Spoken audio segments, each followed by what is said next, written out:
we are live on a Tuesday night from the Tuesday Night Tune-Up at Smoky Row in Oskaloosa. It is a hot night outside, and of course we do thank all of our sponsors for making our programming possible here on Steve Shuttler Media. We've got Safe Grafke, and we are going to have a whole bunch of figure eight racing tonight. Safe, take it away. Holy cow, welcome back, race fans, to TNT, the Tuesday Night Tune-Up. I am so happy to be here. Unhappy about the weather outside right now, so that's a lot of fun. Black was definitely not the color to wear today, and here we are anyway in all black, so great choice. Steve kind of decided to join me on that journey, it looks like, as he's got rocking his Hawkeye polo over there tonight, but we have a lot of things to talk about. First off, we want to think of Pengrove, California's native Chase Johnson. He was in a horrible accident last week. He fractured 4 vertebrae and collapsed one of his lungs in a sprint car accident during the Silver Cup in Chico, California. So our thoughts are with Chase, and we hope you have a speedy recovery.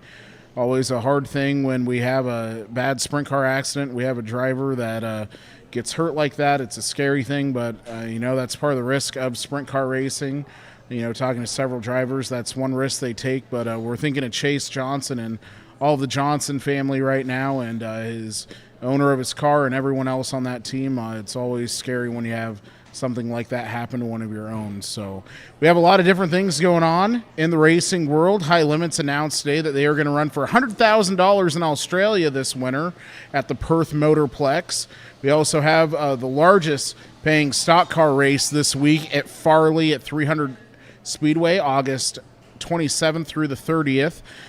$5,000 to win your qualifying nights and $100,000 to win stock cars for the XR Dirt Cup Series this week at 300 Speedway in Farley. You can find those races on XR TV, so we're looking forward to having some great stock car racing action. The Class 2 Tough to Tame. We're going to take a quick commercial break, and then we'll be back with Mark Skirring, Dave, and Krista Sellers here in just a few minutes. When shopping here at Helmuth Ford, we will do our best to put you in the vehicle that you want, that you love, and that is safe for your family.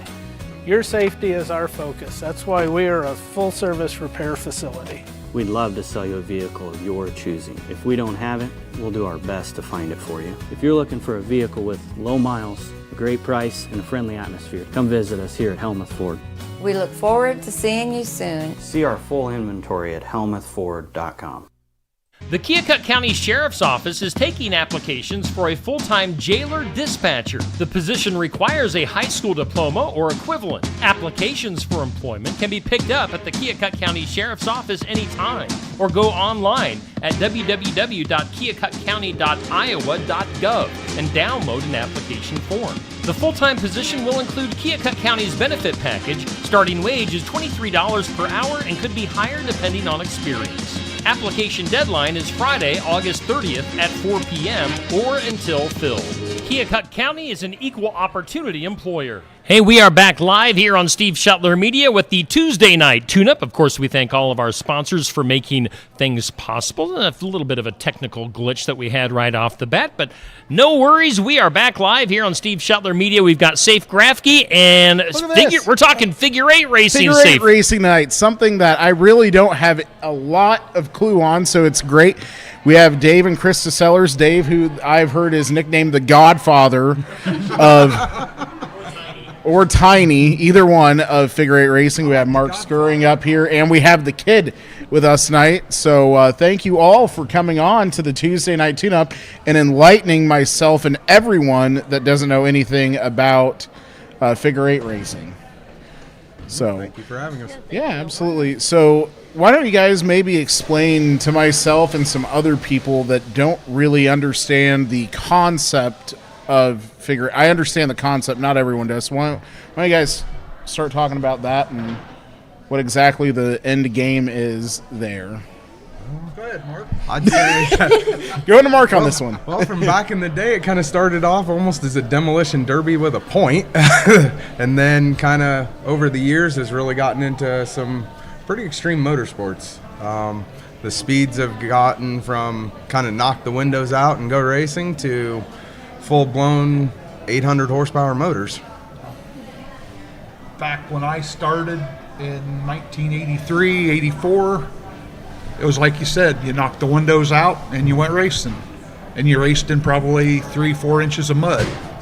Now, you know, they're basically hobby stock and stock cars, racing in an 8. Absolutely. So there are some different classes. There's trucks, Yep. front wheel drives. Yes, there's trucks, front wheel drives. They got a stock class, pro stock class, and an open class.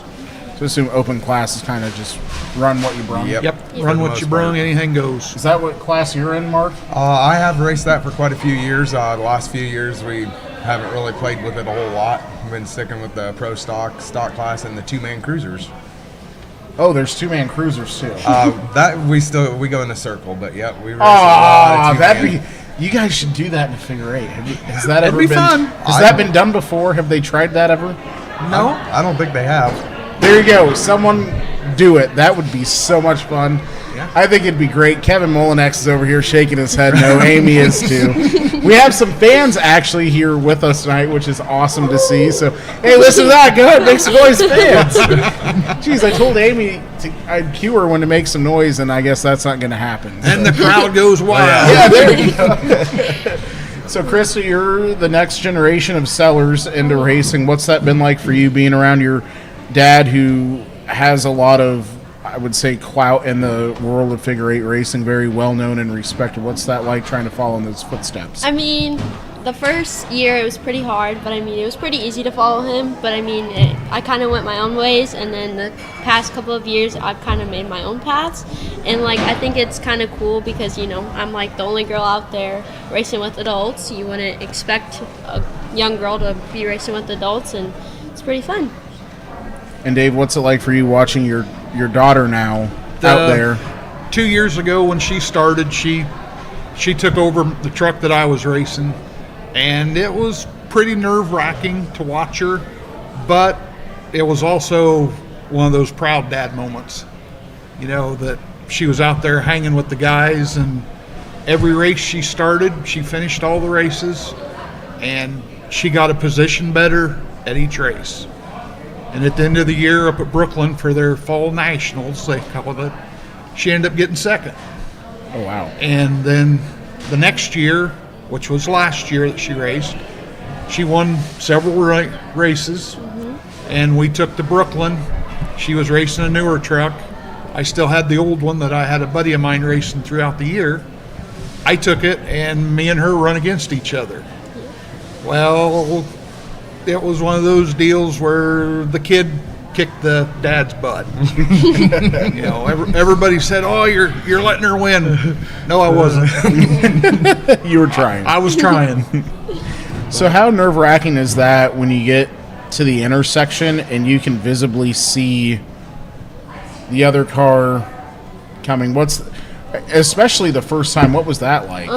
It's pretty scary, but I mean, you got to be that person that you want to, like, you want to time it right, because you don't want to meet that person because it could end really bad, but at the same time you kind of want to risk it sometimes because that's more fun. But I would say for the first time out there, I kind of was really scared a couple times. I was like, whew, that guy got really close to me, but nothing really bad happened, so. Don't worry, it doesn't change the more years you do it. Yeah. I was going to say, does it, especially when you get into some of the faster cars like the Open, and I assume the Pro Stocks are pretty quick too. What's that like, Mark, when you see that car coming through that intersection? I mean, because you guys are making a lot of power, and I assume that you're able to put most of that power down, especially when you come out of the corner and down onto the straightaways.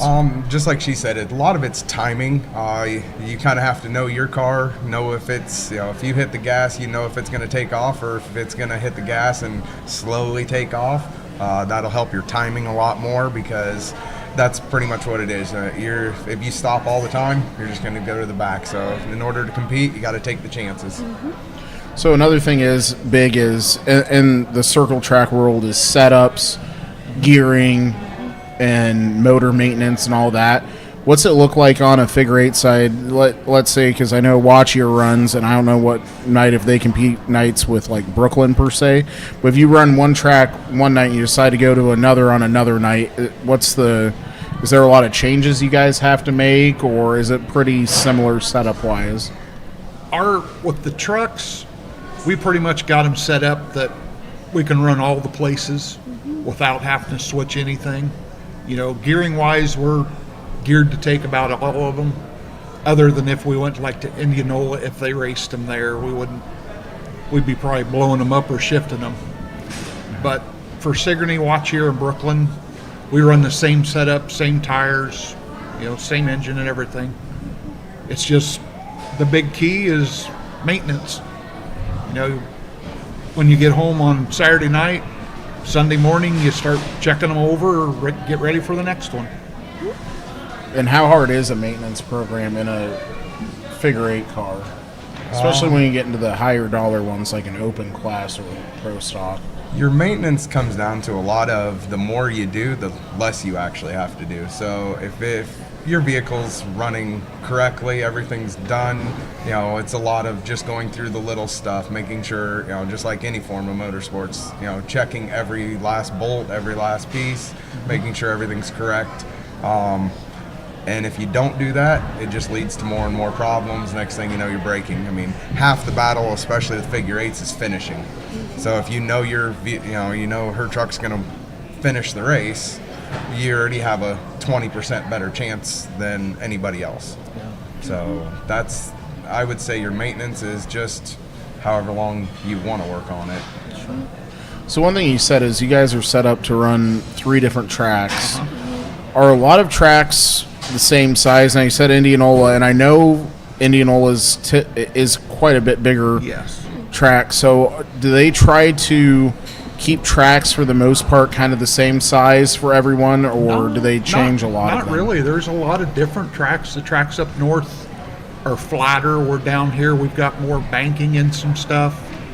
Sigourney and Watchier are shorter tracks where, you know, like Indianola, Brooklyn's a little bit longer.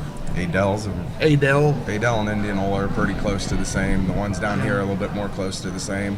You start getting up north and it's a lot of fairgrounds where you're running, they just throw some tires out and it's a flat track and you go racing. Well, didn't they do that they did that at the State Fair this year, correct?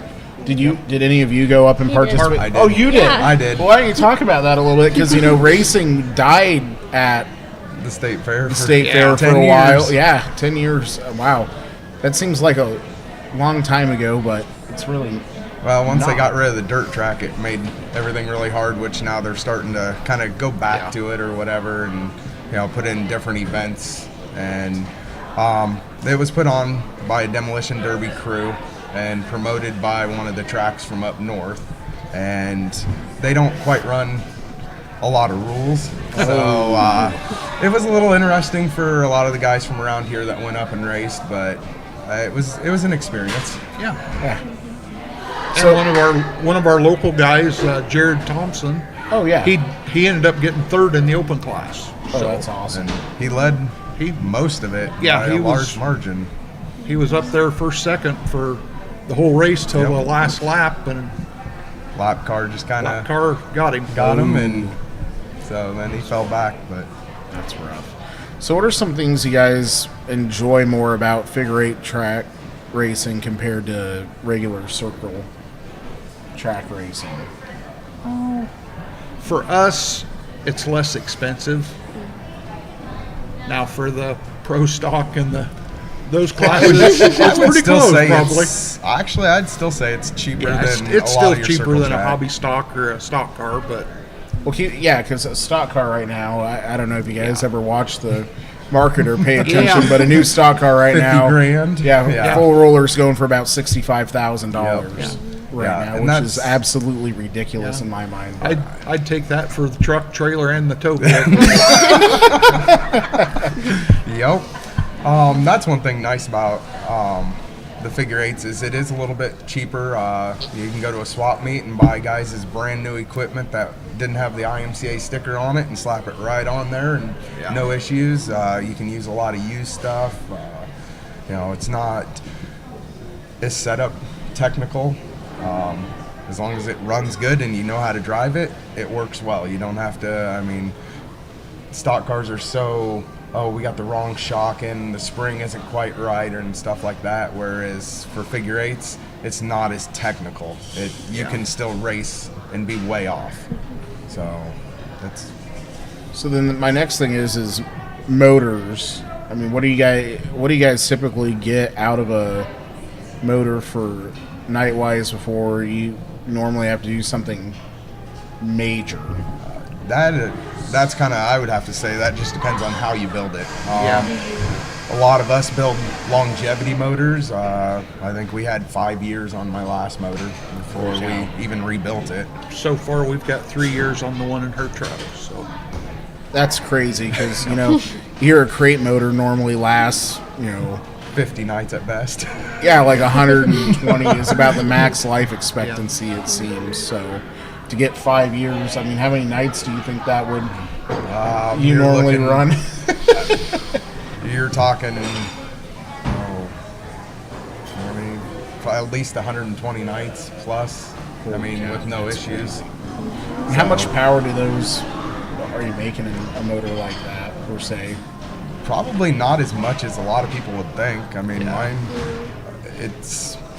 I wouldn't even say mine's very high horsepower, so it's just a forged bottom end motor, and so we built it for longevity versus power, because motor bills are a little high anymore. So yeah, it's a little expensive. It is a little expensive. So, and it's one of those deals where a lot of it is you can make it as expensive as a sport as you want to. But if you don't spend some money, you're going to be at the back. Yep. Right. Or on the trailer all the time. So my next question is tires. What do you guys use for tires? Are they used Hoosiers or new Hoosiers, or is there really a rule on tires in your classes at all that you run? Most everybody runs like your American Racers or your Hoosier G60s. We run the chain links, the Hoosier chain links, which we buy them new from Curtis Vanderwall. Same here. But it's one of those things where tires are a big part of it. They can be an advantage or a disadvantage. Yeah. The more work you do to them, grinding them, cleaning them, it's kind of, you look at guys and some of them, they don't even bother washing them. Other ones, I've seen some of the open cars, they full prep them. So, I mean, there's a very large difference in it, but sometimes, just like anywhere, the guy that puts in that little bit of extra effort is going to probably have a little better finish. And then there's some guys you'll see that you got about as much tread as this table. Sure. And still manage to do and still manage to do that. So it's just, like I say, it's just whatever you think will work for you, which I never did buy new tires. And when we got this truck from a friend of mine, when it was a year old, he run the Hoosier tires on it, and it works. I'm a firm believer now. So another thing is, like in circle track cars and everything, they have a brake bias where they can adjust their brakes and stuff like that. Is that something you guys do in the figure eight world as much, or you kind of? The open class is allowed to. Yeah. Open class, you can run brake bias and all that, but all the other classes, not supposed to. You're not supposed to. You're not supposed to. Okay. Understood that there is a gray area. There is a gray area in all forms of racing, and you have to find that gray area. Yes. Straight out of the hobby stock rule book. Yes, I understand that one. So, and then same with steering. I assume your quick steer's allowed in open, not anything else. Not supposed to. Well, not supposed quick steer to. You can run it now. I think it's either cruiser or stock. Yeah. But you can't in the other one. So I think cruiser you can. Cruiser you can. Cruiser and pro stock and open. So is there like a sanctioning body for figure eight racing, or it's kind of everyone comes up with their own rule packages there, or committee? Kind of right now, Sigourney Watch here in Brooklyn are kind of trying to match the rules of Indianola. Getting closer to them, it'd be nice if everybody had the one set of rules, but some places enforce, some places don't enforce things. So for us, it's mostly Brooklyn, Sigourney, and Watchier all go with the same rule package. I think Indianola and Adel run like the same rule package. You get up north, and a lot of them have the same. Different series have different rules that they allow. So but for the most part, it's close. You can compete in about every class. There's gray areas. I understand gray areas. Yes, you got to find it. I mean, that's the thing. I mean, you know, I always like going back and listening to Ray Abraham talk about the Rainbow Warrior days with Jeff Gordon and how, you know, they're like, we do 40 different things and we hope that 10 of them get caught and the other 30 don't get caught. So I can only imagine and that. So, you know, nationals is a big deal in sprint car racing. Super nationals are big in Brooklyn Nationals for us. Is that Brooklyn? Okay. So they have a belt that pretty much everybody goes after. Yep. The old WWE. Oh yeah. Yeah. I remember that. Like that. Yeah. So I raced Brooklyn in my hobby stock, but I never got to watch any of the figure eight stuff because I was trying to get my car ready to go and go back out there and try to be competitive. And I tell you what, that was so hard to run on that small of a track in a hobby stock that it wasn't even funny. And they run hobby stocks up there every night at their program. And they still running the micro sprints too? Micro sprints. Yeah, those guys are nuts. But they're getting around a dozen hobby stocks up there. Yep. I think we had about 8 constantly because I would go up there and race because of Tanya and Thomas Stevens. They would, if you were from outside the area, they would pay your pit pass, which was really cool. You know, helped me out a lot, especially having to drive from Oski, which doesn't seem like far, but it's a good jaunt, you know. So pay wise, is it pretty competitive against everyone for pay or I mean, how does that kind of work for weekly shows? I think most of the shows are about $150 to win.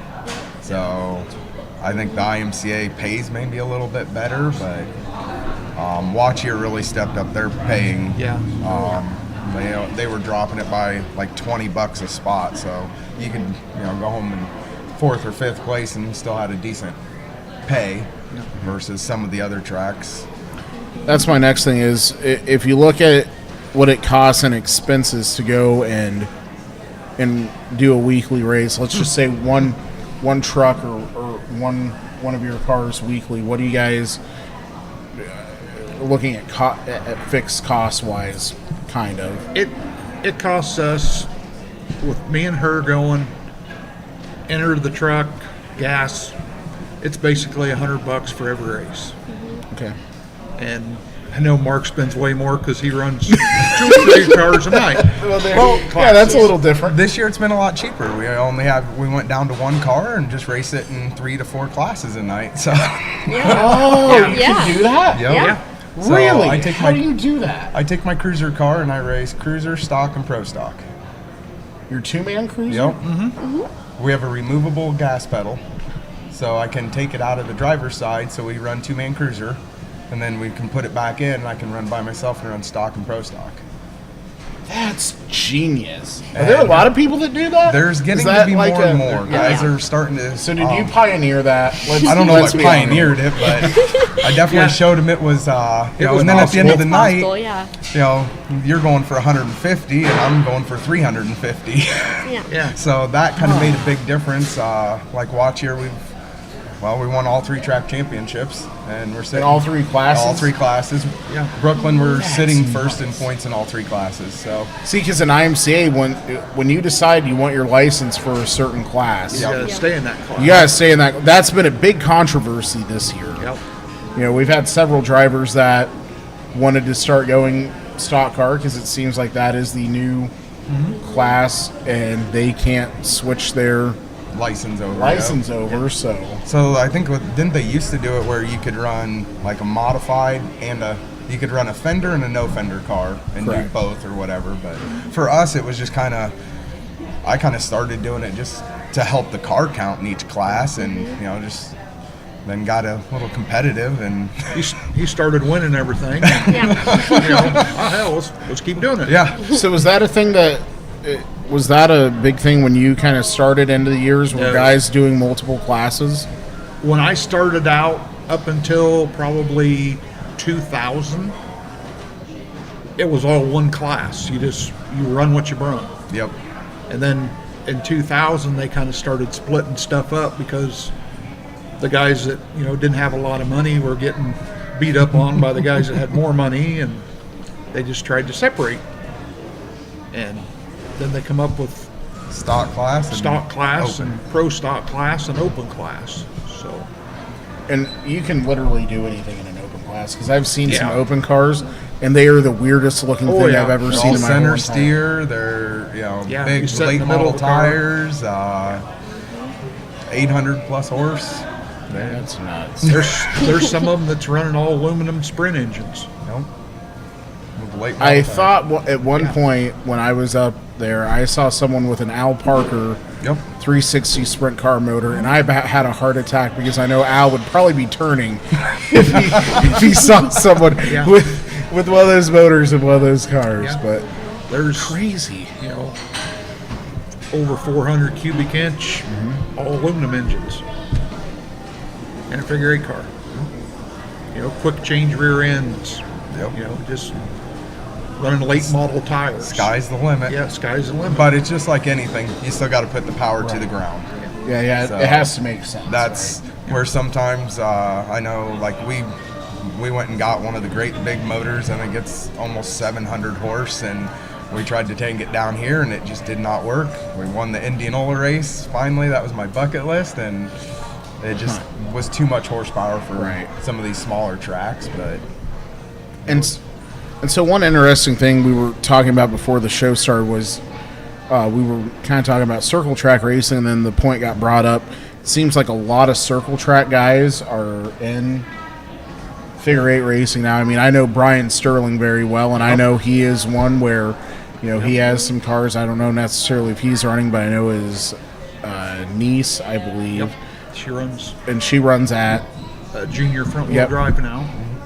And there's been a lot of circle track guys that come from figure eight racing, that are racing right now yet. Brad and Bradley Graham both were figure eight drivers. Corey Vanderwilt, Corey Vanderwilt, Flying Fireman. Yeah, Corey Don't. He was a figure eight. Oh, really? Yeah, I didn't know all that. figure eight raced. Yeah. Goldsberries too, Yep. correct? Yep. Well, I know Rick still run. Does So Rick still run? Rick, Yep. Mike, and Anthony are all racing figure Yep. eights right now. Really? Yeah. Rick run state fair race. Yep. Okay. Yeah, they've been racing, I think, up north a lot more. And Michael Giannetti, Oh yeah. Corey Van Zanny that runs, B-Mod. Interesting. Yep, they were all figure eight guys. So, what's your guys' take on circle track racing? Do you think you'll ever get in a circle track I have car a ever? hobby. You do. I do. We raced it at Brooklyn and stuff like that. So now you'll be here at the Fall Challenge coming Nope. up in a few months. No, right? I don't have Come on. We parked the hobby after we split the transmission in half and parked it, and I didn't have the motor. Still don't have the motor built for it yet. And that's the winter project, to get that one back out and go turn some laps. But I still enjoy figure eight racing. Even Krista, I mean, would you want to get in the circle track car? I want to. I've always told Dad, I was like, Dad, I really want a sport mod. Really want a sport mod. A sport mod. What makes you want to go sport mod? Because they're fast, and I like, especially my new truck, it goes a lot faster than the old one. And I'm just like, I think that'd be really fun. Sport but, mod, huh? You want to have the okay. Yep. The very expensive one. Yeah, she. Yeah. Not hobby stock. Nope. Yeah. Nope. She wants Can't that. convince her Dad of a don't. hobby stock. Right? Maybe we can get it convinced to a hobby stock. Yeah. They're a lot of fun. they I'm are. thinking pace car. We could probably make that happen. That probably wouldn't be too bad. You're out there with the truck and putt around in front of everyone, in front of the sport mods. We can probably get that Okay. set up. So. Okay. I tried circle tracking once, and it didn't end up good. So Well, yeah. that was years and years ago when they raced the Thunder trucks, they called them, at Oski. That has been a hot minute. Yes. That has been a very hot minute. The third night out, we wrecked it, and going into turn 3, we barrel rolled it 4 times and end over end 3. That's the thing with Oski, is a very large track, and if That you track doesn't like me. maybe it'll like a sport mod. It might. We're gonna find out, aren't Yep. we? Oh, there you go. Oh, yeah. There you go. So the other thing I want to bring up is racing. It seems like the big thing is everyone has a nickname. So let's talk about nicknames. And Dave, what's your nickname? Tiny. It is Tiny. Yeah. Well, that makes perfect sense. For everyone watching, doesn't Tiny make perfect sense? It could not be a better nickname. So when Yep. did you get that nickname, and where were you at?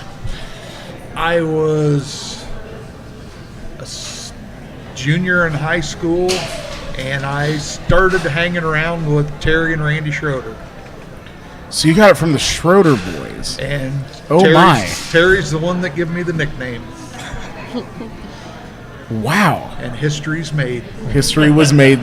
And now the Godfather, right, too? Is that the other one I do hear? like that. I like Oh, that. Steve, you came up with that, huh? I coined that myself. Yeah, Wow, look I at like that. Steve, good job. You did something. The figure 8 father. I like that. The figure 8 father. Yeah. Okay, and Krista, you're called the Kid. Yep. Where did you get that nickname? When did it start? From my dad. He's always called me the Kid. Every single time he's like, the Kid. But with 2 D's. Yeah, I've always just called, instead of calling her name, say, "Hey, kid," and it's Okay. just it kind of stuck. Yep. And Mark, we kind of talked. You don't have a nickname yet. No, not. So if there is a figure 8 track announcer watching, or any figure 8 fan that goes to a lot of these, maybe Kevin and Amy can come up with one. But Mark, I still think maybe Iron Man would be cool. There we go, Iron Man. Yeah, we can go Because with that. Okay, he, so now you have to get the T-shirts ordered. So well, we figured up there just talking earlier that last year he probably turned close to 1,000 laps on a figure 8 track unbelievable. in a year. That's impressive. And a lot of wins, I assume. Well, Yeah, I think 31 last year. it probably helps when you're running the same car in 3 classes, though. I mean, let's be For us, I mean, it's a lot of fun, and I mean, we do rack up some wins. But it's for me, it's the challenge. A lot of guys, they struggle with keeping a car going for one class and one night. We're doing it back to back to back. Like we go to Sigourney, you have 5 classes, we race 3 of them. So you have enough time to change tires and go right back out. Oh my! So it gets. And your fuel tank is big enough to handle. Nope, you put fuel in. Yeah. We run a 8-gallon fuel cell, so Oh my! it's fuel and tires and right back out. How many laps are the features normally? 12 to 15. Yeah, 12, 15. Okay, so not too bad. Yeah. I don't know how. Sometimes too many, sometimes not enough. Yep. Depends on where you're at. Are there a lot of accidents at intersections? Is there? I mean, on a There's- typical night. There's not as many as there used to be, but anymore when they happen, they're pretty horrific. Because of the speeds now, I assume are a lot different than they used to Yep. be. Yep. The state fair, that one there was pretty nasty. Yep. Okay. One of our buddies, he got it in the intersection, and It pretty much trashed the car. The gentleman that hit him, it knocked him out. He was probably knocked out for about 5 minutes or so, maybe. pretty close. Yeah. And then only scratched his car. Yeah. Unbelievable. Only scratched it. Seriously. Yeah. It didn't hardly hurt his, and the other one was destroyed. Completely. So It's nuts. it's And it sounds like when you say your buddy, so it seems like everyone kind of knows one another in the regions. Yeah. At least Yep. I don't want to say like you're friends with everyone up north, but kind you of don't always get along with everybody, but I mean, But it's kind of a big race. It's still a racing family, Yeah. just like Yep. dirt Yep. track racing or any of the others. It was like down here, everybody's kind of competitive against each other. But it was kind of neat when we went up to Des Moines there last weekend. there was like 9 guys from this area that all went up. Everybody parked, side by side, and everybody was helping each other out. Oh, that's Anybody needs anything. And that's one thing I like the figure eights versus even going hobby stock racing and stuff like that is, for the most part, everybody gets along pretty well.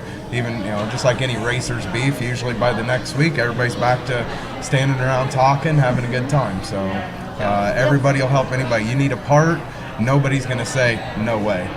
If it's in the trailer, it's yours. So That's awesome. So a couple of things before we wrap up here. This is the next one I want to know is all of you, your one moment so far, and you obviously have a shorter racing career, but one key event and memory that really sticks out to you in your figure eight racing careers. I'd say probably mine was actually last year when I was racing against her. That was it was a cool moment. Even though she beat me, it was a cool moment. Twice. Yeah. Oh boy, Yeah, she's putting it heavy. Yeah. She remembers everything. Yep. Yeah, Oh, she boy. beat me twice, both, Friday and Saturday. Okay. I mean, I would kind of just say the same thing. Racing with him is pretty cool, but I mean, I would say definitely the second night of Brooklyn Fall Nationals because you're going for the belt, everyone's out, and I was kind of in the back, and I was like, okay, I don't know how it's gonna go, and then I kind of just seen an opportunity, and I shot the gap, and then I won it, so I thought it was pretty cool, and I beat my dad twice. Yeah. It seems like beating dad is a big deal. Yep. And Krista, if we understand right, you beat your dad twice, right? Yeah. Not a once, but Just a want twice. to make sure. say it Twice. louder for In the guys a in the row, back. correct? yeah, in a Twice row. in a row, she won. Yep. There we go. Twice, everybody. Twice. And I've got to say, probably one of the best times of that too was watching her win. Was watching the spectacle when she got out of the truck at the end. Yeah. Oh boy. She come out through the window. I don't even know if she even loosened the belts and took them off. She was on the ground, off the ground, bouncing around like she was. Yep. Like she just won the Knoxville National. Oh Yep. hell yeah! Oh yeah. It was hilarious. She come over, kind of shook me a little bit, and she was gone. Yep. That's awesome. We're going to have to find a video replay of that now, Steve, and somehow post that in here if we can edit that. And she beat me twice. Twice, everyone, twice. Mark, what about you? I would have to say it's kind of hard with. I've had a lot of them, but I raced open for a lot of years and kind of won a lot of championships and stuff. But I'd have to say my one would be winning an A feature at Indianola. I know a lot of guys that have raced for a long time, better than I was, and never got that one done. So I'd say just winning one A feature at Indianola was probably my highlight. So now I'm really going to test everyone here. I don't see any notes or anything, but the one thing is it takes a lot to make a race car go around a track, whether it's a drag car or a figure eight or a circle track or anything. And everyone has wonderful sponsors, and we have wonderful sponsors on this show that help us go. So who are your guys' sponsors that help the Sellers Racing Team go and the Screwing Racing Team go? I'll go ahead and go first because mine's a pretty short list right Vanderbilt Auto. They're my biggest sponsor, one of my only sponsors. They help me with my engines, transmissions. They work on everything for me. They work with me to build anytime I need stuff. If I need anything, I need it the next day. They're the guys I go to. To even just fixing my street vehicles. They put a new motor in my truck, put a new motor in my race car. So That's awesome. that's my sponsor list. All right. Wow. Simple enough. I like it. Yeah. Our sponsors, we've got Doug's Four Wheelers out of Pella, who gives us parts whenever we need, sheet metal, suspension, whatever. McKee Logging from Fremont, Tim McKee. He's actually the guy that built the truck, and he run it a year, had real good success with it, decided he was going to hang it up, and I purchased it for her. And then she's been doing real good with it, beat me twice. Twice. We got Horace Excavating out of Millersburg. He helps us out a lot. And Sigourney Body Shop. where I work, and then kind of my little side gig, Tiny's Garage. So Okay. other Simple than that, enough. it's just the wallet. The wallet. There you go. Speaking of Sigourney Body Shop, we do have Tony and Yvonne in the comments, and they say hi to Krista and Dave. So That's awesome.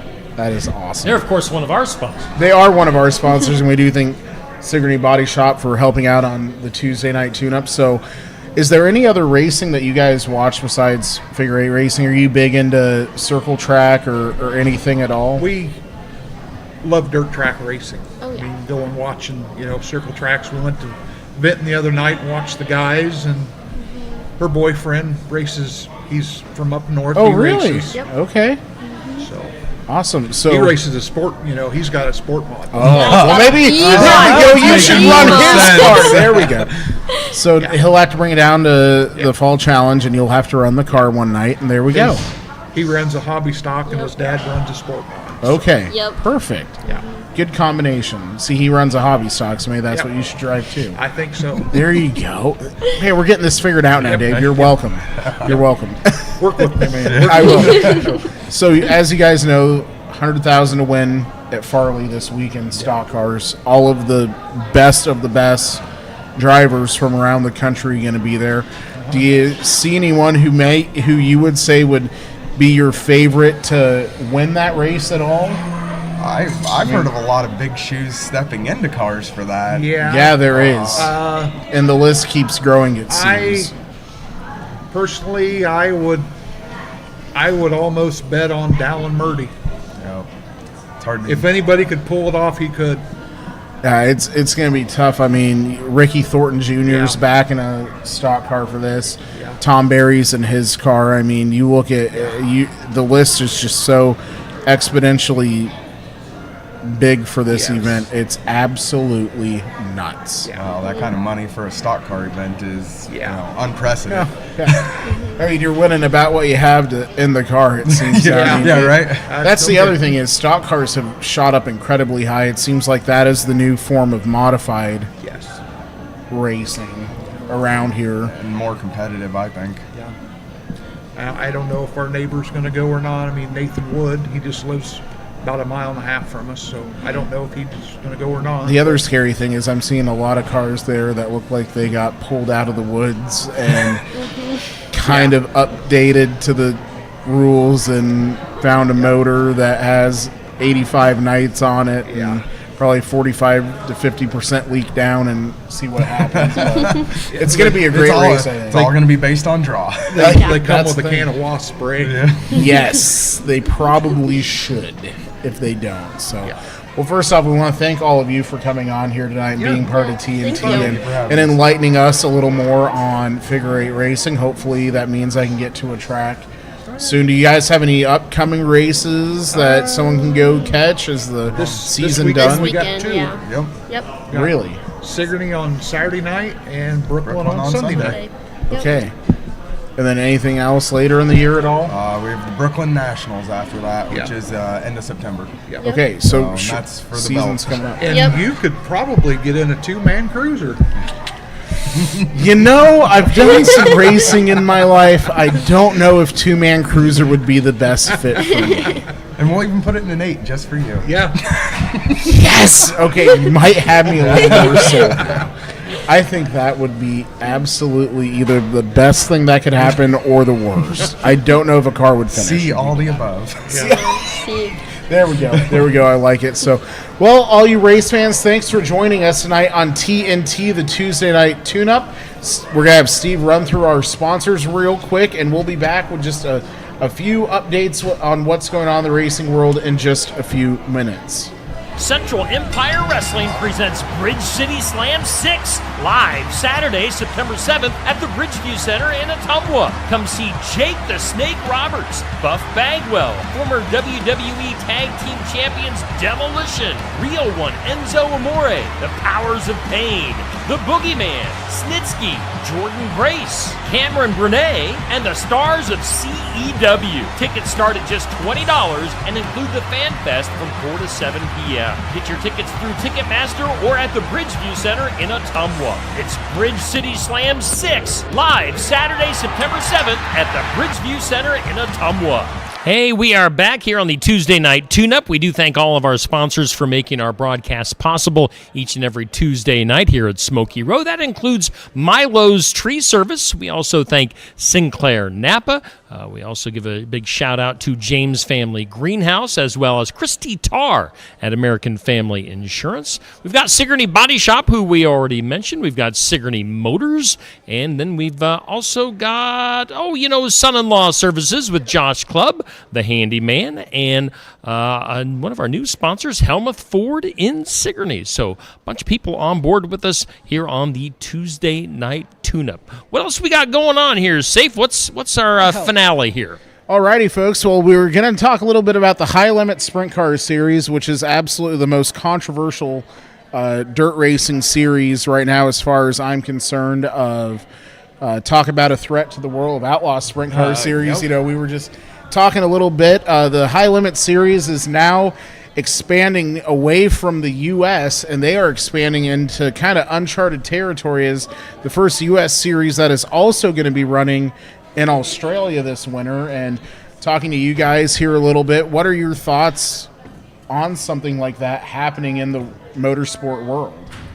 I think it's going to be really interesting to see, like Larson and a lot of those guys jump into rides down there and hit the same setups that they hit up here without actually bringing all their stuff down and stuff like that. So it can only improve things. And it's crazy. It's going to be $100,000 to win, which is what Corey Day, one of the hottest sprint car drivers, just did over the weekend, winning the Gold Cup out in California.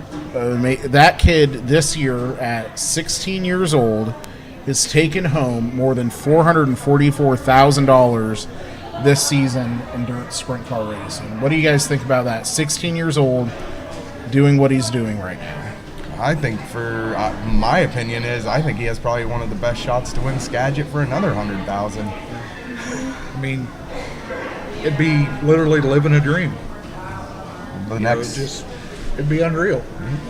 Literally, Kyle Larson had it pretty much nailed. He is the next big thing. Yeah. And so my thing is, I like talking to people about this, and because there's a lot of different opinions of this, but in the golfing side, and this is probably the best reference, is the Live Golf Tour came in. They were a Saudi-based golf thing, and they made a huge threat to the PGA Tour of the signing players away from the PGA, better payouts. They were playing less golf, but winning more money. And then that's kind of what happened with the High Limit Series. They came in, and they have arguably one of the greatest sprint car drivers, two of them, running the series. They run midweek. They don't compete against anyone else's schedule.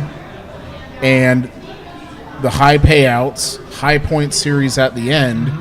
And now they keep doing these things to expand and make it better. And they are the biggest threat now to the World of Outlaws that the World of Outlaws have ever had. What do you guys think about? I think it's going to force the Outlaws to look more at their limiting how many races they can run. High Limit allows them to race anywhere they want, anytime. Being very restricted to run a World of Outlaw event. I think a lot of tracks were just waiting to see how it played out. They didn't want to jump on board too soon, but I got a feeling this next season you're going to have a lot more tracks reaching Definitely out. Opening a lot of eyes and a lot of opportunities. Yep. It is, and it's just crazy because, at Eldora for the King's Royal this year, that the Outlaw guys really kind of put on a clinic.